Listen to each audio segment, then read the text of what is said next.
Hi everybody, this is Gary Dean and this is our video report for Thursday, February 23rd, 2017. I really don't have a whole lot to go over.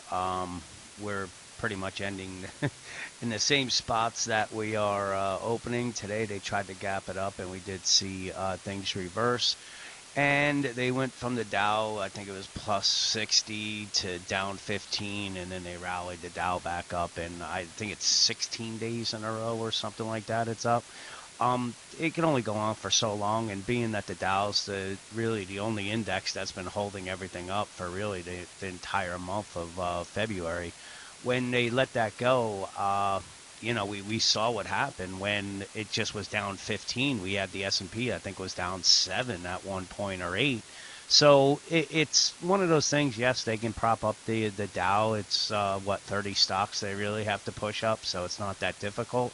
But the thing is that it doesn't. It's not going to continue to go up every single day, which it has.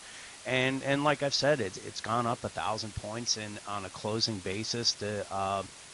The biggest drop we've had, I think, was something like 40 points. So when you're traveling that far without any breaks, it sometimes doesn't need any excuse or any kind of catalyst for buyers just to step away and sellers to step in.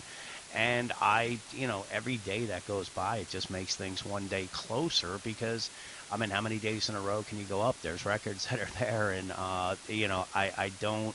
I just don't see this happening. A lot of what's going on was a massive short squeeze with the melt up, and it was something that I've said I didn't really expect. But the thing is that the shorts are out now, so it's going to be real money that has to be going to push things up.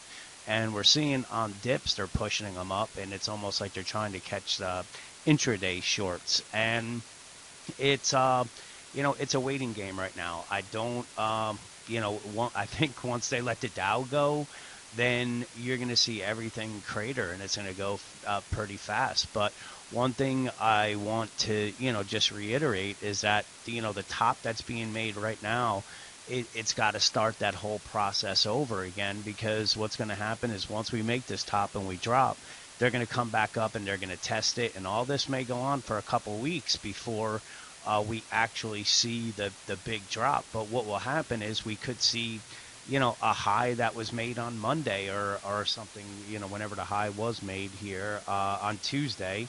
And, it doesn't really seem like it was the high because we haven't really gone down at all. But the thing is, this was, actually, was it the high today? I'm kind of confused on where we were. Let's see. So the 23rd, I think they made a high, okay, today. So anyway, you can see they're barely new highs on this, but this is how one of these is going to be a high. Then we're going to come down and probably start closing gaps or even coming down to this 2239, 2240 area. And then they're going to come back up and test this high again. It's just the way things have always kind of worked with the tops is that type of formation. And I'll try to show you what I'm talking about on it. I don't know if we can get to the next. Well, we can kind of go like this. We can see this here where we made the high, then we kind of went down, tested this high, came down, and then came back up again. And the thing is that the high was made here, but it didn't really feel like a top because we were trading right next to it. And then eventually we had a larger drop. But this is just a minor kind of example of what I'm talking about. The move that I'm expecting is going to be, something to this degree like this. But you can even see here where we made the high, came down, came back up, tested the high. So we're going to have to start this all over again, because if we go and take a look at where we are now, this is a breakout. This is where that test of the high I thought was going to happen, and then we were going to head down. But as you can see, we broke out, so we got to start this process all over again. And it's going to be a little bit of a frustrating time, but we're going to see a top that's made sometime, and then it's going to come down and test it, and eventually it's going to lead to a catalyst type move like this.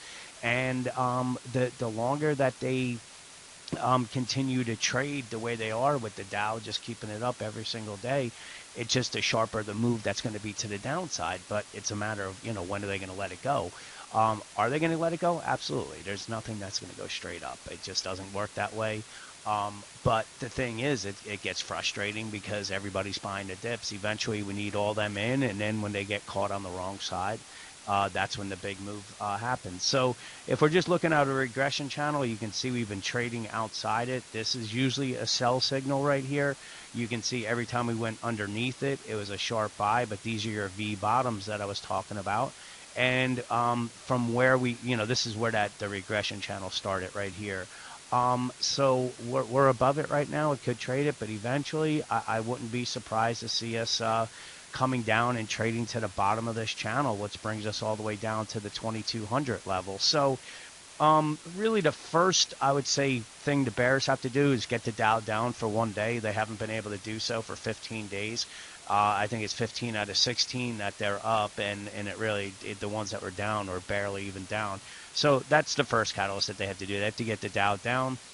Once it starts going, this support area, the 2286, and, this support right in this area, this is really what they're going to have to push through to get the panic sell-off down to somewhere into this area. So they have room right now, but even if we get a 30, 40 point drop from here, it's, we haven't really seen that. So it will be the start of this whole thing cracking. But as I said, remember, they're probably going to bring it back up and test these highs, and that's really about it. So 60-minute chart, again, nothing's really changed. We have the 5 waves up. I'm waiting for this to complete. Once it does, we're going to get a bigger pullback that's going to bring us someplace down into this area. We have the bearish divergence. So again, everything that I've gone over all this. We're really just waiting for this final wave 5 to end, and when it does, again, we're going to start the larger move, but it's going to,